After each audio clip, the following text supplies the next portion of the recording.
Oi pessoal, hoje a gente vai aprender um pouco sobre a cotagem no desenho arquitetônico, tá? No desenho arquitetônico, as cotas elas não são diferentes do desenho técnico, tá? As regras são as mesmas. Então a gente tem os elementos das cotas, né? Que primeiro a gente tem a linha auxiliar, que ela vai ligar o desenho, né, à linha de cota, né? Lembrando que essa linha auxiliar, ela não encosta no desenho, ela fica alguns milímetros, né, separado aí do desenho. Então a gente tem a linha auxiliar, a gente tem a linha de cota, né, e a cota propriamente dita, que é o valor. A gente tem também os limites, né, da cota, que no desenho técnico a gente usava mais as setinhas. No desenho arquitetônico, pode ser usada a seta também, mas o que é mais usado é o traço oblíquo, que é essa linhazinha inclinada. Facilita tanto para desenhar, porque ela é bem mais fácil, né, de desenhar do que desenhar a setinha, né, e fica mais fácil de visualizar no desenho também, tá? Uma diferença do desenho técnico para o desenho arquitetônico é que no desenho arquitetônico a gente pode colocar as medidas em metro e em centímetros, ou seja, medidas acima de 1 metro a gente pode colocar as medidas em metro mesmo, ou seja, se eu tenho um ambiente, né, com uma parede que ela tem 2 metros de comprimento, então eu posso colocar o número 2, né, de 2 metros. Então fica como se fosse o 2 metros, né, a gente coloca o 0,00 para mostrar que é 2 metros. E tudo que for abaixo de 1 metro, se eu tiver uma parede de 80 centímetros, eu posso colocar com 80. Eu posso escrever o número 80, que dá para entender que a parede tem 2 metros e outra parede tem 80 centímetros, não 80 metros, né? Então, o que vale mesmo é o bom senso, né, na hora de colocar as medidas, né? E dá para entender perfeitamente como que fica o desenho, tá? Em relação à espessura de linha, a gente usa a lapiseira mais fina, né, na prancheta, né, ou no AutoCAD, uma linha mais fina para desenhar as cotas, justamente para diferenciar do resto do desenho, né? Então a gente geralmente usa a linha grossa só para alvenaria, né, para parede, e as linhas de cota elas são feitas com a linha fina. Tá? Então, de preferência, colocar as cotas do lado de fora do desenho, porque o desenho, uma planta baixa, por exemplo, ela já é complexa. Então, se colocar cotas dentro do desenho, fica mais complexo ainda de interpretar, de entender o desenho. Então, tentar o máximo possível colocar as cotas do lado de fora. Claro que pode ter detalhes internos aí na planta que precisa colocar uma cota ou várias cotas dentro do desenho, mas sempre tentar o máximo possível colocar as cotas aí do lado de fora para facilitar a visualização do desenho, tá?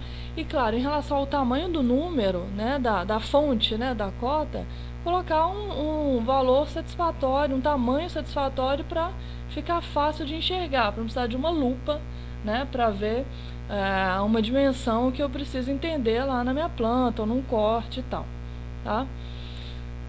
Em relação às cotas de nível, que são cotas que a gente usa para poder marcar o nível do piso, né, de cada ambiente. Então a gente sempre vai ter o nível 0, que pode ser tanto dentro de um ambiente quanto um ambiente externo, e a gente vai usar a simbologia, né, tanto os símbolos quanto os números, para poder marcar o que for acima desse nível 0, o que for abaixo do nível 0.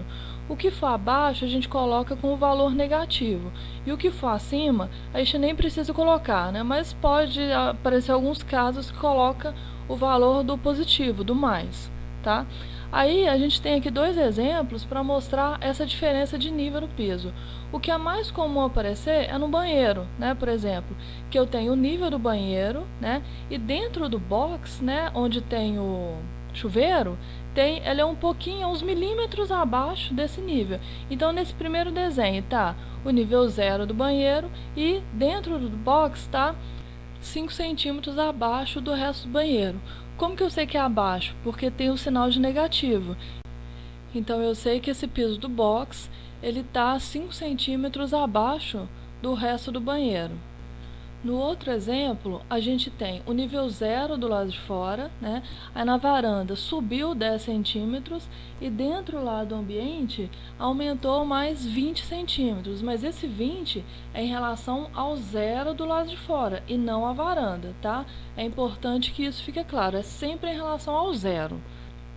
Um outro detalhe que ajuda a fazer essa diferenciação do nível do piso é em relação à porta. Então, na porta, quando eu não tenho nenhuma linha entre, né, a abertura e da porta, significa que eu tenho o mesmo nível de um ambiente para outro. Se eu tiver uma linha, igual nesse segundo desenho, que está mostrando uma linha, né, dentro aí da abertura da porta, significa que tem um desvio.